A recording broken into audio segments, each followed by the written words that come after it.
Smiling while a hostile warlord threatens to glass your home world takes unprecedented restraint.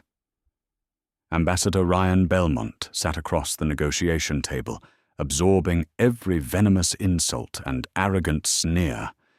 He wasn't a coward bowing to superior force. He was a fuse quietly burning down to absolute unavoidable devastation. High orbit above the neutral dead world of Kalan Prime was completely dominated by the armada of the Zyran hegemony. Through the sweeping transparent polyglass of the flagship's observation deck, the alien dreadnoughts hung in the void, like jagged shards of obsidian. There were over 3,000 vessels in total, a mechanical swarm capable of extinguishing a star system in a matter of hours. Inside the flagship's grand diplomatic hall, the atmosphere was thick with the scent of ozone and unbridled arrogance. Ambassador Ryan Belmont adjusted his cuffs, his expression a mask of polite, infuriating serenity. He wore a simple, immaculately tailored charcoal suit, a stark contrast to the hulking biomechanical armor worn by the alien commander seated opposite him. The translation matrix pinned to Ryan's lapel vibrated softly, seamlessly, converting the alien's guttural clicks and low rumbles into flawless, heavily accented English. The Ziran commander had chosen the designation Admiral Gideon for these talks, a psychological tactic meant to appropriate human nomenclature and twist it into a symbol of their dominance. Your entire species is an anomaly of evolution. Belmont. Admiral Gideon sneered, his mandibles flaring beneath his heavy, crested helmet. A cosmic mistake. We have studied your history. We have observed your ancient archives. You poison your own atmosphere, slaughter each other over imaginary borders, and launch yourselves into the stars using technology that looks like it was scavenged from a Boeing or Lockheed Martin scrapyard from your pathetic 21st century. You are scavengers playing at being a civilization. Ryan's smile didn't waver. It was a perfectly calibrated expression, not quite submissive, but entirely unthreatening. He nodded slowly, picking up a sleek metal pen from the table and turning it over in his hands. You make a compelling point, Admiral Gideon. Ryan replied, his voice smooth, devoid of any defensive edge. Humanity's history is admittedly quite chaotic. We have a regrettable tendency to leap before we look. Our early aerospace endeavors were certainly primitive by the hegemony's current standards. Beside him, Lieutenant Sydney Wilson stiffened. She was Ryan's military attaché, a veteran of the bloody skirmishes at the Orion border. Her knuckles were white as she gripped her datapad, her eyes burning with suppressed fury. She had seen what Gideon's fleet had done to the mining colonies on Ceti Alpha. She had watched orbital strikes reduce civilian habitats to molten slag. And here was her ambassador, smiling and agreeing with the monster who had ordered the bombardments. Primitive is a generous term. Gideon laughed a sound like grinding tectonic plates. Your current fleet is no better. We engaged your third armada near the Perseus Arm. They fought like trapped rodents. No coordination, no elegant strategy, just desperate flailing maneuvers before my cruisers vaporized them. It was almost pitiful. I expected more from a species that reveres figures like Alexander or Oppenheimer, men of conquest and destruction. Instead, you sent me frail children in tin cans. Sydney's breath hitched. Her brother had been on one of those ships. She opened her mouth to speak, but Ryan smoothly raised a hand, a subtle gesture that demanded absolute silence. The loss of the Third Armada was a profound tragedy for our people. Ryan said, his tone entirely conversational. The smile remained etched on his face, crinkling the corners of his eyes. We acknowledge your naval superiority, Admiral. Your dark matter torpedoes possess an energy yield that our quantum shields simply could not process. It was a masterclass in spatial warfare. I assure you Earth High Command took extensive notes. Gideon leaned forward, his massive frame casting a long, dark shadow across the polished negotiation table. He slammed a four-fingered fist onto the surface, the metal groaning under the impact. "I do not want your flattery, human. I want your total unconditional surrender. You are here to sign the accords of subjugation. Your worlds will be integrated as labor nodes for the hegemony. Your resources will fuel our expansion, and your people will learn their place at the bottom of the cosmic hierarchy." Ryan gently placed his pen down. "I understand the terms, Admiral. They are comprehensive." "They are absolute," Gideon corrected roughly. "You have no leverage. You have no allies. The Galactic Council refuses to intervene on behalf of a lesser species. Even your great corporate conglomerates, your modern-day General Dynamics and Northrop Grummans, cannot manufacture ships fast enough to replace the ones we turn to ash. You are entirely alone, Ambassador Belmont." Solitude has often been a defining characteristic of the human experience, Ryan mused, steepling his fingers. He looked past the furious alien out the observation window at the sprawling, terrifying armada. "We spent thousands of years looking up at the stars, wondering if anyone else was out there. Finding out that the universe is not only populated, but actively hostile, was quite the paradigm shift." Gideon scoffed. "You speak with the calm of a creature that does not comprehend its own extinction. Do you think this smile of yours shields you? Do you think I am amused by your stoicism?"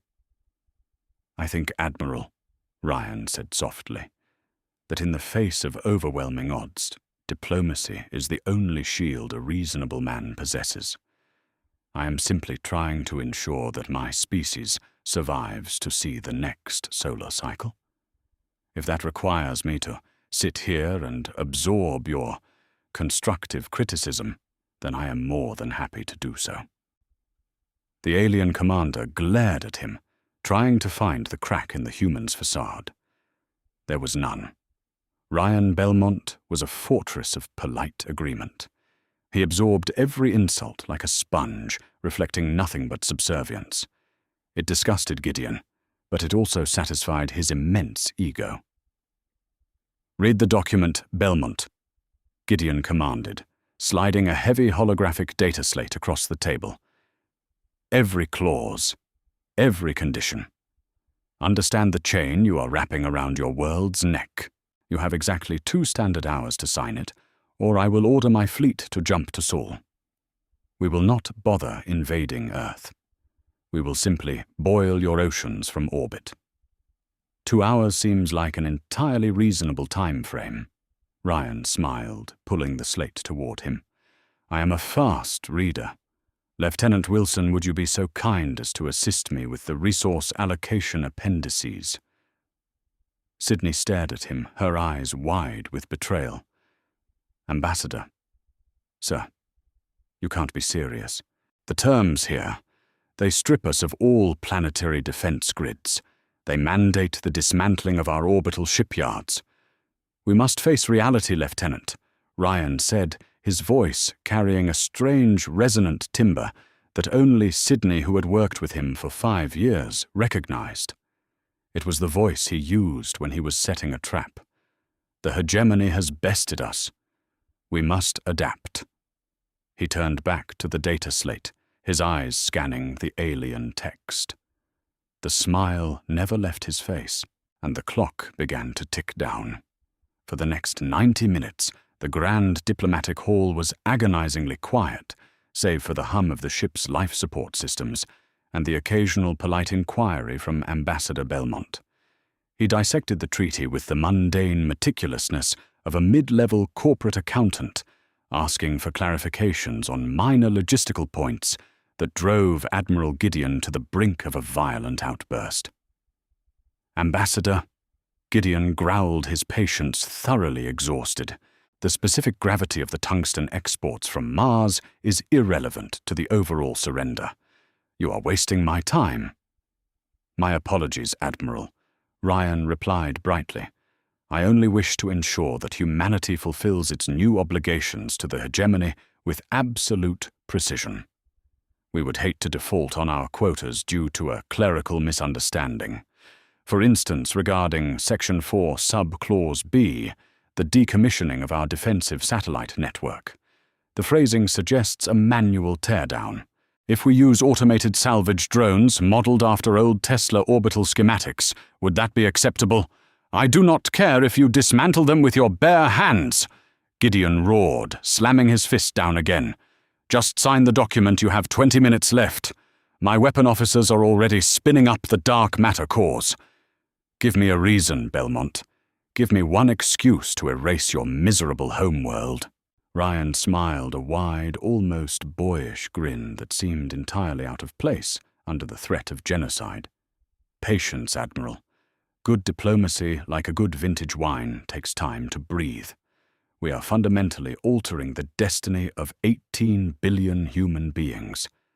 Let us not rush. He looked down at his silver wristwatch, a mechanical heirloom, wildly obsolete but beautifully crafted. It ticked away the seconds with a steady, rhythmic pulse. 19 minutes. What Gideon did not know, what the Galactic Council did not know, and what even Lieutenant Sidney Wilson only suspected, was that Ryan Belmont was not stalling out of fear. He was waiting for orbital mechanics and celestial alignments to do their silent, invisible work. Years ago, after the devastating first contact with the Ziran hegemony, Earth's greatest minds realized they could never win a conventional war. The alien dark matter technology was simply too advanced, their industrial output too massive. A direct confrontation was suicide. So humanity did what it had always done when backed into a corner. They lied. They played weak. They sent their aging, obsolete fleets out to die in spectacular, highly publicized battles to convince the hegemony that Earth was defenseless. And in the shadows entirely off the books, utilizing dark-budget projects, funded by a coalition of the world's wealthiest private entities, a modern amalgamation of minds like Musk Bezos and the ghost of Oppenheimer's legacy humanity built something else. They didn't build ships, they built a trap. You are a coward, Belmont. Gideon sneered, watching the human check his watch again. You hide behind paper and words while your soldiers burn. I am a diplomat, Ryan corrected gently. My battlefield is just different. Tell me, Admiral Gideon, when your fleet jumped into the Kalan system today, did your navigation officers notice any anomalies in the local asteroid belt? Gideon narrowed his 6 eyes. Anomalies? The Kalan system is a dead zone. The belt is nothing but frozen methane and iron. Our sensors are perfect. Why do you ask? Oh, mere curiosity, Ryan said, waving a hand dismissively. I have a fascination with astronomy. Did you know that human engineers have spent the last 3 years extensively studying the properties of hyper-dense dark matter? The very same material that powers your magnificent dreadnoughts. You cannot comprehend dark matter, Gideon scoffed. Your fusion-addled brains are incapable of mastering it.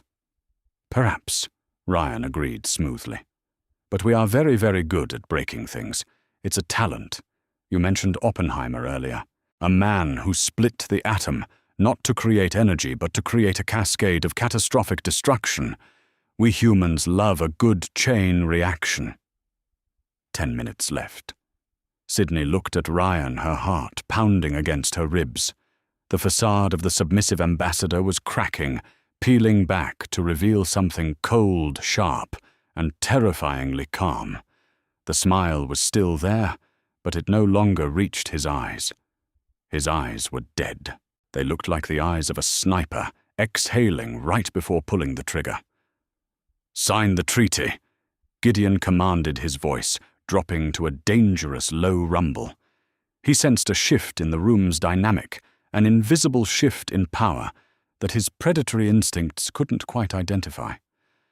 I have a counter-proposal, Ryan said, lacing his fingers together and resting his chin on them. A minor addendum. I propose that the Ziran hegemony immediately powers down all weapon systems, surrenders this flagship to human control, and issues a formal, unconditional apology for the unprovoked attacks on our colonies. Silence stretched across the grand hall.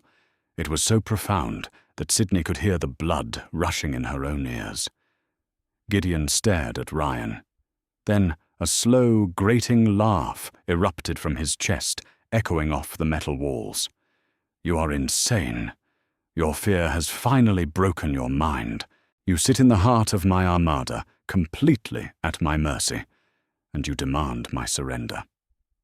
I am completely sane, Admiral, Ryan said, his smile sharpening into a razor's edge. And I am not at your mercy.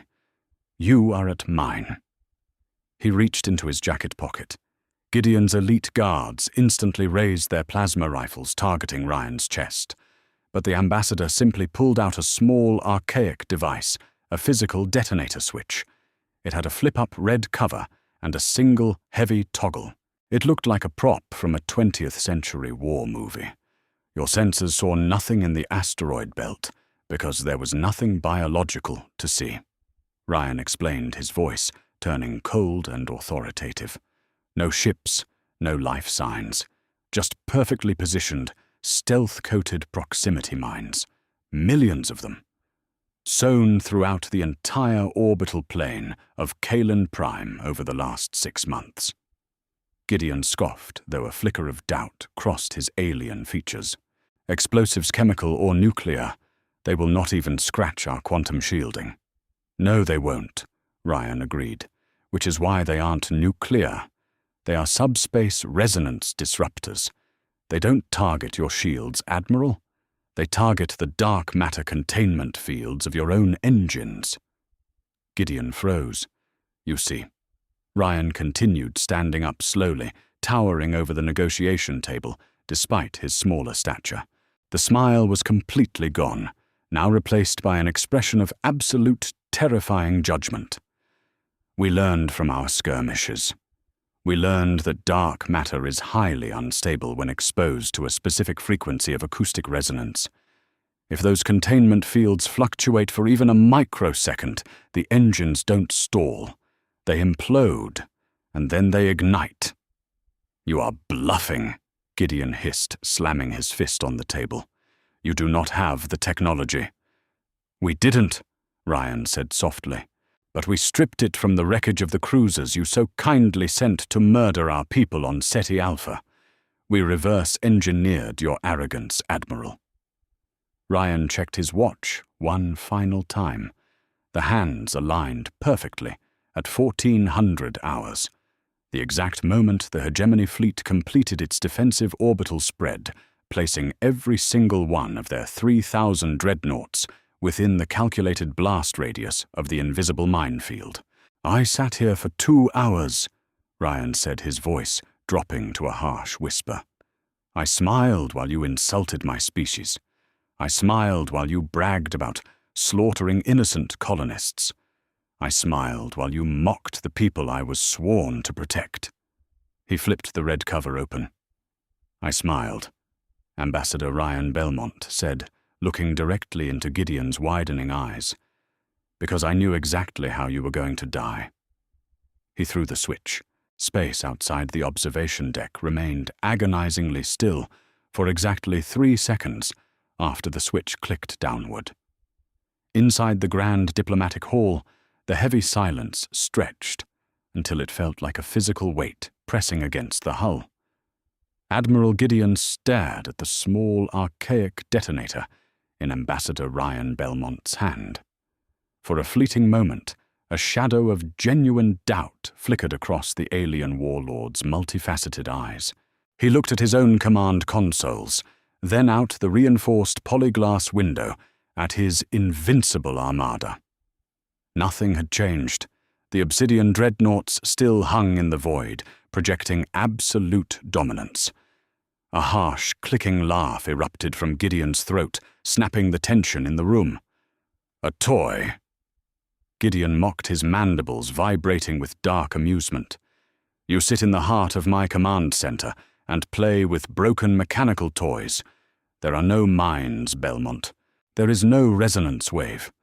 You are a desperate, lying creature trying to delay the inevitable." Ryan did not react to the insult.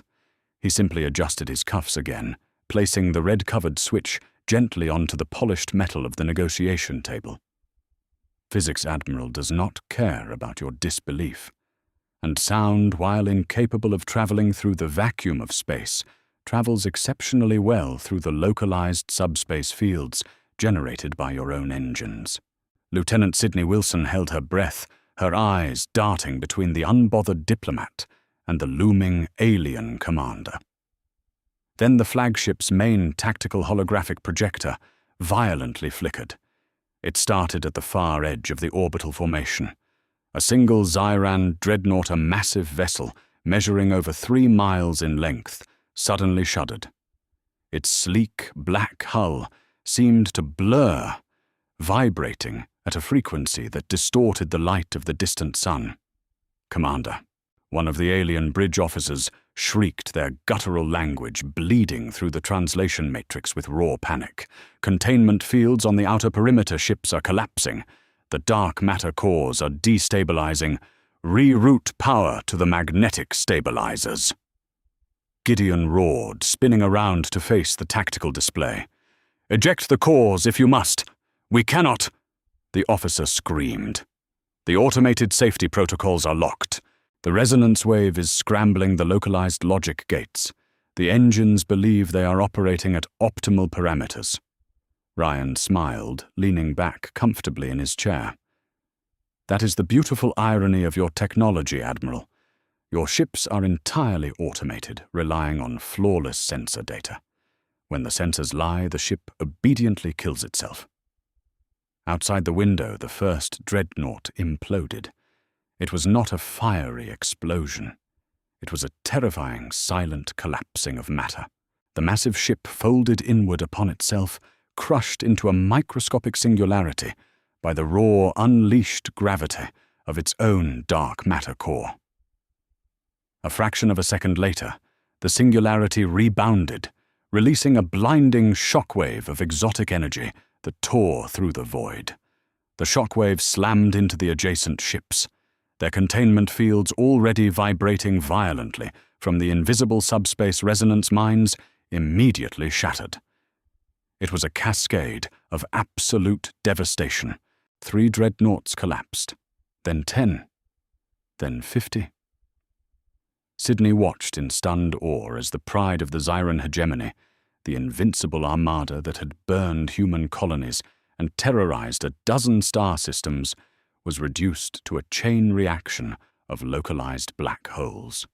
The shockwaves rippled through the formation like a stone skipping across a calm pond, leaving nothing but expanding halos of subatomic dust in their wake. "Stop it," Gideon bellowed, drawing his plasma pistol and leveling it directly at Ryan's head. The alien's hands were shaking. The arrogance had completely evaporated, replaced by a frantic, consuming terror. "Deactivate the mines. Stop the chain reaction, or I will melt your skull to this floor." "The signal has already been broadcast," Ryan replied softly, staring down the barrel of the alien weapon without blinking. "There is no abort code. I am afraid you are simply going to have to watch your empire burn." By the time 2 minutes had passed, the Kalen Prime orbital space was an unrecognizable graveyard. Over 2,800 dreadnoughts had ceased to exist.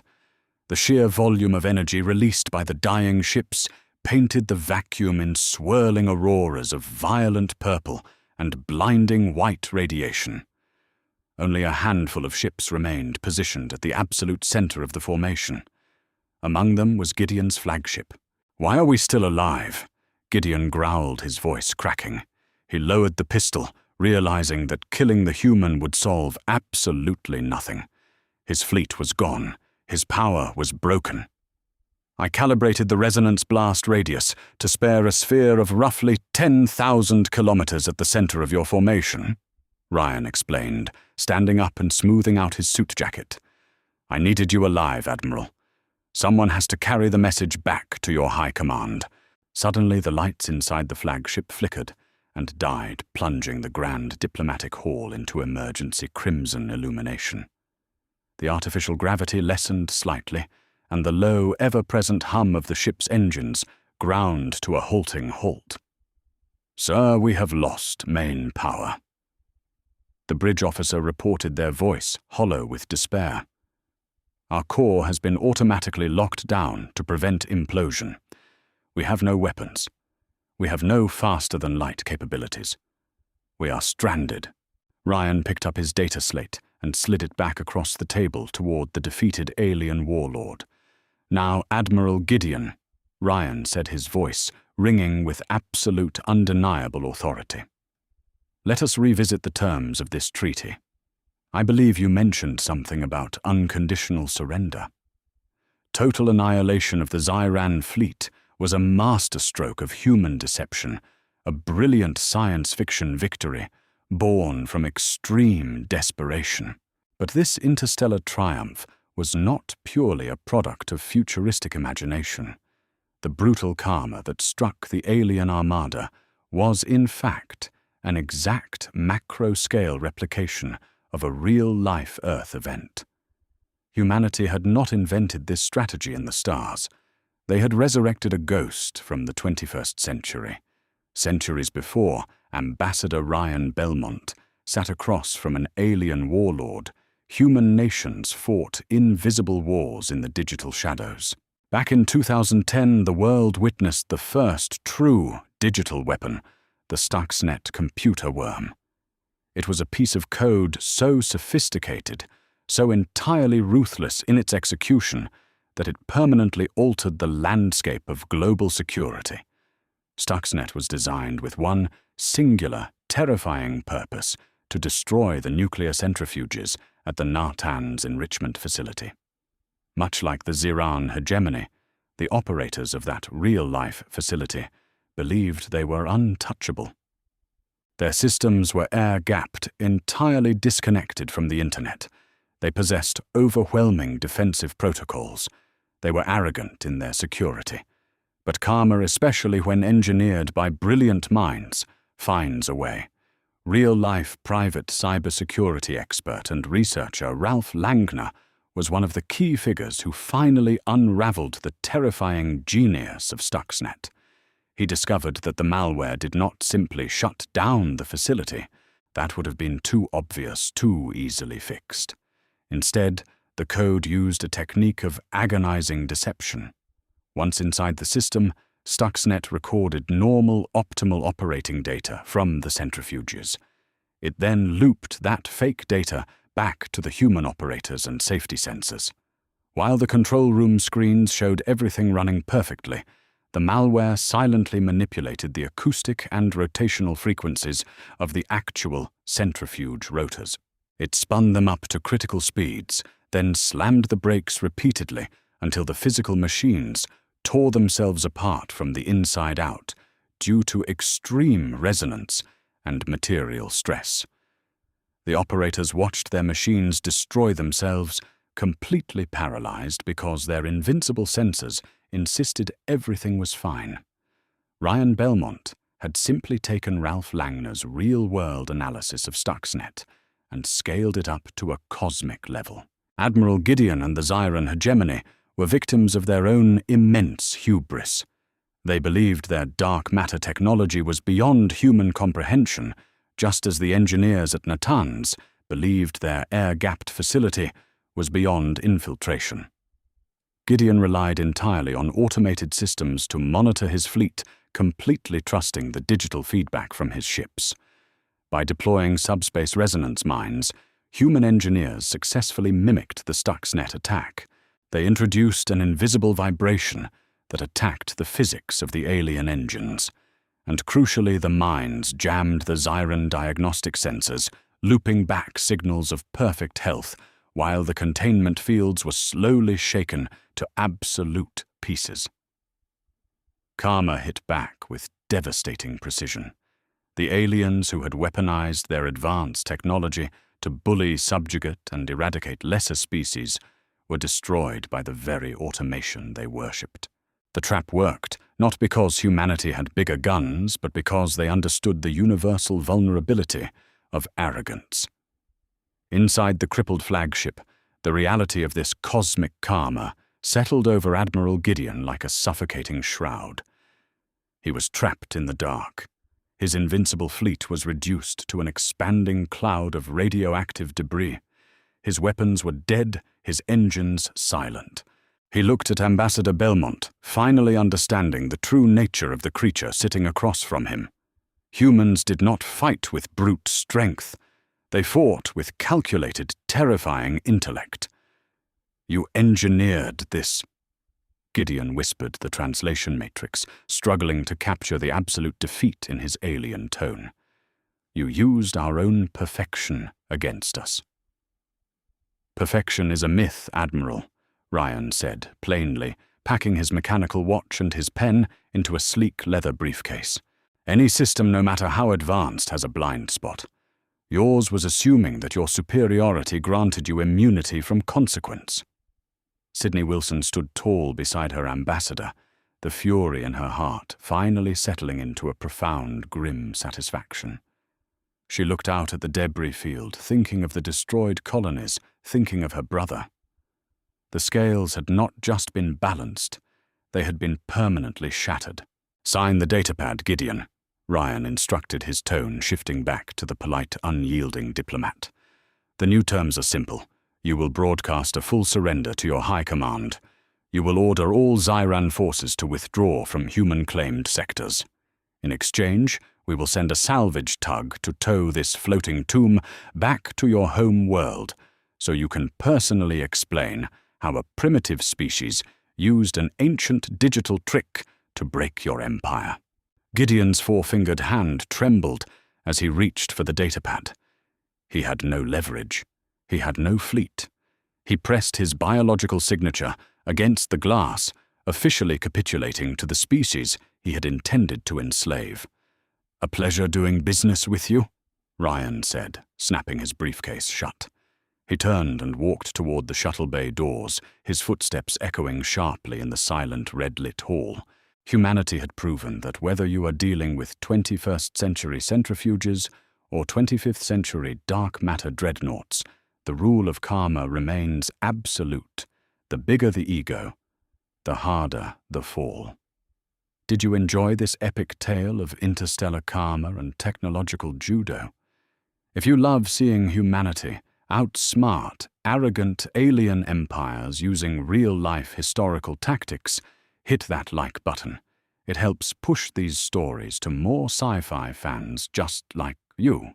Don't forget to share this video with your friends and subscribe to the channel for more incredible HFY Sci-Fi stories, daily uploads, and thrilling adventures across the cosmos. See you in the next video.